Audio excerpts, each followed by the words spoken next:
کہ نہیں یہ تو ہوگا، پھر وہ ڈرے گا، پھر وہ رکے گا. انس رضی اللہ تعالیٰ عنہ کہتے ہیں کہ رسول اللہ صلی اللہ علیہ وسلم اپنی ازواج مطہرات سے 1 مہینہ الگ رہے اور بالا خانہ میں قیام کیا. 29 دن کے بعد آپ گھر تشریف لائے تو کہا گیا کہ یا رسول اللہ آپ نے تو 1 مہینے کا عہد کیا تھا. فرمایا یہ مہینہ 29 کا ہے. تو آپ نے وہ دن پورے کیے، صرف دھمکی نہیں دی، یہ بیچ میں چھوڑ کے نہیں آگے. تو جب بھی کبھی آپ کوئی سزا دیں یا دینے کا ارادہ کریں تو محض دھمکیاں نہیں، جو کہا ہے اتنا ہی کرنا ہے، نہ اس کو اضافہ کرنا ہے اور نہ بیچ میں کمی کرنی. ہاں اگر وہ ریپیٹ کرے تو پھر اور بات ہے، کیونکہ اگر 1 مہینہ کہا ہے تو وہ مہینہ پورا کرنا ہے. یہ نہیں کہ آپ 10 دن کے بعد آپ کو اپنا دل چھوٹا ہونے لگے اور پھر پلٹ آئے. پھر ایک اور بات یہ کہ بچوں کی باتوں میں نہ آئیں. بعض اوقات بچے ایکسپلائٹ کرتے ہیں، معصوم حرکتوں سے، پیاری پیاری باتوں سے، اچھے اچھے دلائل سے جوک کر کے آپ کا دل موہ لیں گے اور پھر اپنی مرضی کروانے لگیں گے. ایسے میں آپ نے پکا رہنا ہے، جو مرضی کر لیں، لیکن یہ چیز اس کو نہیں ماننا، یہ غلط ہے. وہ پتہ کیا کرتے، ایک دفعہ اسٹیٹ ہم سے مطالبہ کرتے ہیں ہمیں یہ کرنے دیں، ہم کہتے نو نو نو یہ نہیں ہو سکتا، پھر کہتے پلیز کرنے دیں. How to bargain, how to deal. اچھا پھر وہ دوبارہ کہیں گے پلیز، پھر وہ کوئی اور ایسی بات سنائیں گے، ان کو پتا ہوگا آپ کس سے خوش ہوتے ہیں، خوش کر کے پھر اپنا مطالبہ منانے کی کوشش کریں. یا تو پہلے سے آپ سوچ لیں کہ اگر ان کا مطالبہ کوئی اتنا بڑا ناجائز نہیں تو مان جائیں، لیکن یہ نہیں کہ جب وہ آپ کو بہت زیادہ خوشامد کرے تو پھر آپ اس وقت اپنے اصول سے ہار جائیں. نہیں، پہلے ہی سوچ لیں کہ کیا لمٹس ہے. یہ نہیں کہ ایک دفعہ کہیں نو اور پھر اسی وقت تھوڑی دیر میں کہیں یس، تو پھر آپ کمزور پڑ گئے. پھر وہ آئندہ اور سیکھ جائیں گے کہ کس طرح آپ کو قائل کیا جا سکتا ہے. تو بس حدود مقرر کر دیں، لیکن آزادی بھی دیں تھوڑی، اور اعتماد بھی کریں. غلطی کر بیٹھے تو ان کو توبہ کا طریقہ سکھائیں، لیکن ہر چیز پہ پابندی نہ لگائیں، دم گھٹ جائے گا ان کا. کیونکہ اس طرح بچے بہت ریسٹرکٹڈ فیل کرتے ہیں. ایریا بتا دیں، یہ ایریا ہے، اس کے اندر جو کرنا ہے کرو. خرابی کی تو اس کو ٹھیک کر کے آؤ. جیسے کمرے میں کھیل رہے ہیں چیزیں بکیر لیں. آخر وہ چیزیں پھینکیں گے نہیں، توڑیں گے نہیں، تو ان کو کیسے پتا چلے گا کہ کس سپیڈ سے کون سی چیز ٹوٹتی ہے. اور کیونکہ انہوں نے سب ایکسپلور کرنا ہے. اب کھلونا لا کے دیا آپ نے تو بڑا مہنگا لایا، مگر وہ ایک پرزا اس کا نکالیں گے. This is learning, let them do. لیکن اسے کیا، اچھا دوبارہ جوڑو. جب دوبارہ جوڑنے لگیں گے تو پھر کیا ہوگا، اس میں بھی سیکھیں گے. نہیں جوڑنا آ رہا تو نہیں کہ اچھا چلے ہم مل کے بیٹھتے ہیں، ہم دونوں جوڑتے ہیں، لیکن اس کو واپس اصلی حالت میں رکھنا. صرف یہ نہیں کہ جاؤ تمہیں نہیں آتا میں کر لوں گی، نہ، ان کو ساتھ شامل رکھنا ہے، کیونکہ یہ سکھانے کا موقع ہے. اسی طرح یہ کہ ایک بات جو سزا مقرر کی جائے پھر اس پہ کاربند بھی رہا جائے. عمر بن خطاب سے روایت ہے کہ نبی صلی اللہ علیہ وسلم کے زمانے میں ایک شخص تھا جس کا نام عبداللہ تھا. اسے حمار کے لقب سے پکارا جاتا تھا. وہ نبی صلی اللہ علیہ وسلم کو ہنساتا تھا. نبی صلی اللہ علیہ وسلم نے اسے شراب پینے پر مارا تھا. اسے ایک دن لایا گیا، آپ نے حکم دیا، اسے کوڑے لگائے گئے. قوم میں سے ایک شخص نے کہا اللہ اس پہ لعنت کرے. کتنی مرتبہ یہ لایا جا چکا ہے. آپ نے فرمایا اس پر لعنت نہ کرو، اللہ کی قسم میں اس کے بارے میں یہی جانتا ہوں کہ یہ اللہ رسول سے محبت کرتا ہے اور اپنی بری عادت سے بھی مجبور ہے. ایسے بھی لوگ ہوتے ہیں نا، 2 ایکسٹریمز ہوتی ہیں ان کے اندر، کنٹراڈکشن ہوتی ہے. ایک طرف اللہ رسول کی محبت میں روتے ہیں اور دوسری طرف اٹھ کے غلط کام کر بیٹھتے ہیں. کیا کبھی نہیں ہوا ہمارے ساتھ؟ ایک طرف ہمیں اللہ سے اتنی محبت ہوتی ہے، اتنی ذکر، اذکار، توبہ، استغفار، صدقہ خیرات سب کچھ کرتے ہیں، دوسری طرف اٹھتے ہیں اور کوئی ایسی بات کر بیٹھتے ہیں، کچھ ایسا کام کر بیٹھتے ہیں، اپنے پہ نادم اور شرمندہ بھی ہوتے ہیں. لیکن تو یہ تضادات خود ہم سب کے اپنے اندر بھی کسی نہ کسی درجے میں موجود ہیں. ہم 100 دفعہ عہد کرتے ہیں اب ہم یہ نہیں کریں گے اور پھر پھسل جاتے ہیں. تو بچوں کو بھی تو اسی طرح لینا، دوسرے انسانوں کو بھی اسی طرح لیں، وہ بھی پھسل سکتے ہیں. اس کو بہت بڑا ایشو نہ بنائیں، معاف کرنا سیکھیں، اگنور کرنا سیکھیں. یعنی کس قدر پازیٹو ہے نبی صلی اللہ علیہ وسلم. ٹھیک ہے وہ اللہ کی حد ہے کہ سزا ملے گی، شراب پیے سزا ملے گی، لیکن اس کے اندر جو خیر ہے آپ اس کو بھی اپریشیٹ کر رہے ہیں. تو اس سے کیا پتہ چلتا ہے، بندے سے نفرت نہیں کرنی، وہ غلط کام کرتا ہے اس کو ڈسپلن کرنا ہے، اس کو کاٹنا ہے، اسے ختم کرنا ہے. اسی طرح ایک اور روایت میں آتا ہے کہ صفوان مسجد میں سوئے ہوئے تھے، اپنی چادر سر کے نیچے رکھی ہوئی تھی، کسی نے وہ چادر نکال لی تو انہوں نے دیکھ لیا، چھا کے پکڑ کے حضور کے پاس لے گئے. آپ نے حکم دیا کہ ہاتھ کاٹ دیا جائے کیونکہ چادر قیمتی تھی. تو صفوان نے کہا اللہ کے رسول صلی اللہ علیہ وسلم میرا یہ مقصد نہیں تھا کہ آپ اس کا ہاتھ کٹوائیں، میری یہ چادر صدقہ، میں نہیں لیتا اس سے. تو آپ نے فرمایا اگر ایسے ہی کرنا تو میرے پاس کیوں لائے اس کو.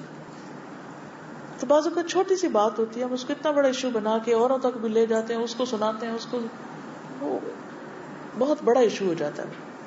تو ایسی چیزیں انسان تھوڑا سا جذباتی ہے تو جلد بازی سے پرہیز کر کے اس کو لمٹ کر دے، ادھر ہی سالو کر لے.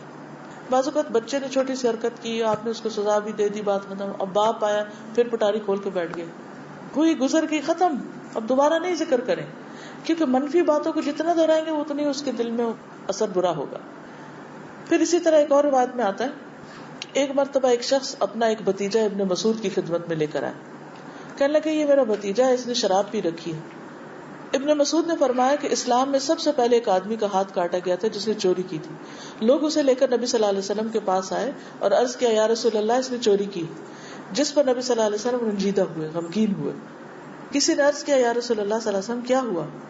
آپ نے فرمایا تم لوگ اپنے ساتھی کے متعلق شیطان کے مددگار ثابت ہوئے، جبکہ اللہ تعالیٰ معاف کرنے والا اور معافی کو پسند فرماتا ہے. اور کسی حاکم کے لیے جائز نہیں کہ اس کے پاس حد کا کوئی مقدمہ ہے اور وہ اسے نافذ نہ کرے. یعنی اب تم میرے پاس لے آئے تو نافذ کرنا پڑے گا. اور پھر آیت تلاوت فرمائی فَلْيَعْفُوا وَلْيَصْفَحُوا أَلَا تُحِبُّونَ أَن يَغْفِرَ اللَّهُ لَكُمْ، انہیں چاہیے کہ معاف کر دیں، درگزر کریں. کیا تم نہیں چاہتے اللہ تمہیں معاف کر دے؟ کسی میں غلطی دیکھی تو اس کو اتنا لمبا نہ کرو، ادھر ہی ختم کرو، معاف کرو.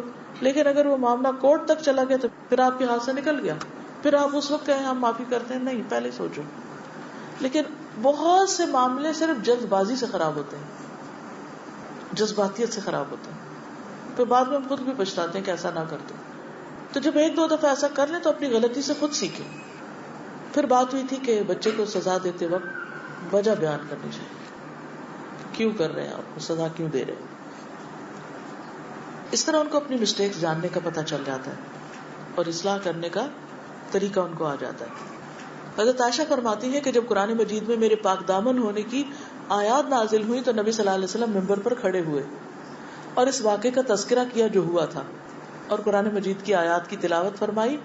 جب آپ منبر سے نیچے اترے تو 2 مردوں اور 1 عورت کو حد قذف لگانے کا حکم دیا، 80 کوڑے، حد لگا دی گئی. لیکن سزا دینے سے پہلے آپ نے پورا واقعہ بتا کے اللہ کا حکم بتایا اور پھر سزا نافذ کی کہ یہ کیوں ہو رہا ہے. اگر یہ نہ بتاتے اور آپ صرف کہہ دیتے جاؤ کوڑے لگا دو تو سارے شہر میں ہوتا کہ انہوں نے اپنی بیوی کی خاطر کوڑے لگوائے. بعض اوقات ہم کسی بھی چیز کی امپلیمنٹیشن اس طرح کرتے ہیں نا کہ لوگ اس کو مس انٹرپریٹ کرتے ہیں، تو وجہ بتانی ضروری ہوتی ہے بعض اوقات. ایک اور روایت میں آتا ہے عبداللہ بن مسعود سے روایت ہے کہ رسول اللہ صلی اللہ علیہ وسلم نے فرمایا ایک بندہ خدا کے بارے میں حکم دیا گیا کہ اسے قبر میں 100 کوڑے لگائے جائیں. وہ تخفیف کا سوال کرتا یہاں تک کہ 1 کوڑا رہ گیا. جب یہ کوڑا اسے لگایا گیا تو قبر آگ سے بھر گئی. جب اثر زائل ہوا سزا کا تو اس نے فرشتوں سے پوچھا کہ تم نے مجھے کس وجہ سے کوڑا لگایا؟ تو انہوں نے کہا کہ تم نے ایک نماز بغیر وضو کے پڑھی تھی اور تم ایک مظلوم کے پاس سے گزرے تھے اور تم نے اس کی مدد نہیں کی تھی. تو آخرت کی سزائیں جو ہیں ان میں بھی پتہ چلے گی، بلکہ ان میں اتنی مماثلت ہوگی کہ بندے کو خود ہی سمجھ آ جائے گا کہ کس گناہ کی سزا مل رہی، بتانے کی ضرورت بھی نہیں ہوگی. اسی طرح ایک انصاری سے روایت ہے کہ ہم رسول اللہ صلی اللہ علیہ وسلم کے ساتھ سفر میں روانہ ہوئے. لوگوں کو دوران سفر کھانے پینے کی مشکل ہوئی، بھوک لگی تو انہیں کچھ بکریاں ملی، انہوں نے ان کو لوٹ لیا. یہ نہیں پوچھا کس کی ہیں، کس نے لے لیا اور پکانا شروع کر دیا ذبح وغیرہ کر کے. جب آپ پہنچے تو دیکھا کہ گوشت پک رہا ہے. آپ نے کہا یہ کیا ہے؟ جب پتہ چلا کہ تو لوٹ کی بکریاں ہیں تو آپ نے اپنے ہاتھ میں ایک لاٹھی پکڑی ہوئی تھی، اس لاٹھی سے وہ ہانڈیاں الٹ دی، پکتا گوشت آپ نے الٹ دیا اور اس کو مٹی میں لتھیڑا. فرمایا لوٹ کا مال مردار سے کم نہیں. جیسے مردار حرام ہے تو یہ بھی حرام ہے. یا یہ فرمایا کہ مردار لوٹ کے مال سے کچھ کم نہیں، یعنی چوری کا، غصب کا، دھوکے کا مال اسی طرح جیسے مردار کھانا ہے. بعضوں کا سزا دینے کے بعد بھی وجہ بتائی جا سکتی ہے، ویسے تو پہلے بتانی چاہیے ورنہ بعد میں بھی بتانی چاہیے، لیکن وجہ بتائے بغیر سزا کا کوئی فائدہ نہیں، کیونکہ اس کو پتہ نہیں چلے گا کہ یہ ہوا کیوں، کیا ہوا، کیوں ہوا، اور پھر اصلاح بھی نہیں ہوگی۔ پھر یہ کہ کانٹیکسٹ کو بھی واضح کیا جائے،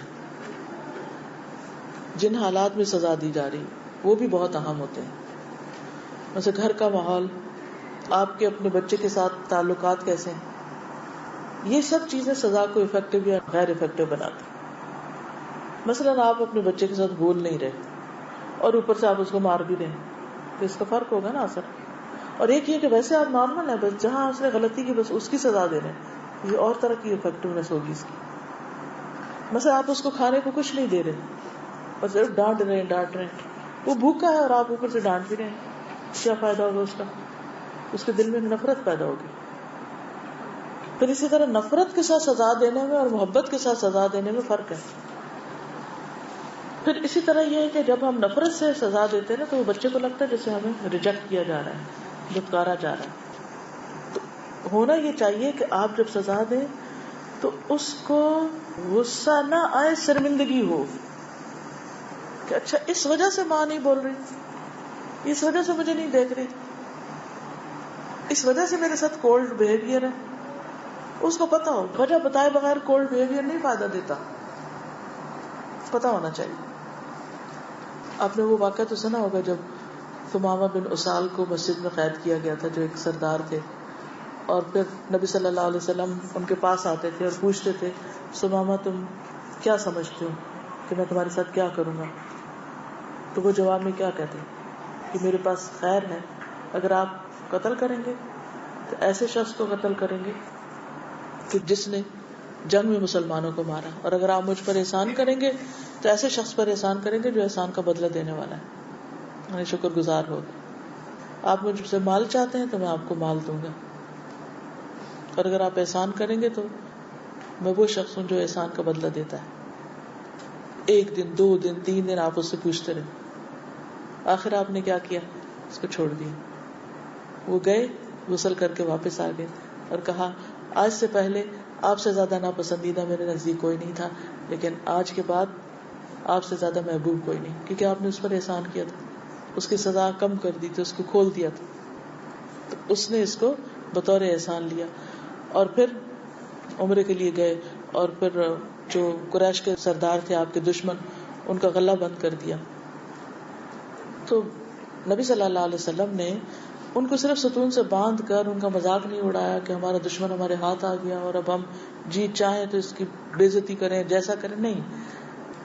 اس کے باوجود کہ آپ نے اس کو پکڑ رکھا تھا، وہ قیدی تھا، وہ مجرم تھا، لیکن آپ اس سے کمیونیکیشن کر رہے تھے اور بالآخر وہ مسلمان ہو گیا۔ میں آپ سب سے یہ چاہوں گی کہ آپ سیرت کا مطالعہ اس انداز میں ضرور کریں کہ وہ کیا راز تھا، وہ کیا گر تھا کہ نبی صلی اللہ علیہ وسلم نے دشمنوں کو دوست بنا لیا، کیسے کیا، اور وہ کون سی غلطیاں ہوتی ہیں کہ اپنے بھی کٹ جاتے ہیں، دوست بھی دشمن ہو جاتے ہیں، وہ کون سی غلطیاں ہوتی ہیں۔ تو اس سے آپ کو اچھے ریلیشن شپس کا گر پتا چلے گا کہ دوست کیسے بنائے جاتے ہیں اور دشمن کیسے بنتے ہیں۔ تو آپ کا یہ بہت بڑا کارنامہ ہے کہ آپ نے دشمنوں کو اپنا بنا لیا اور وہ آپ کے مددگار ثابت ہوئے۔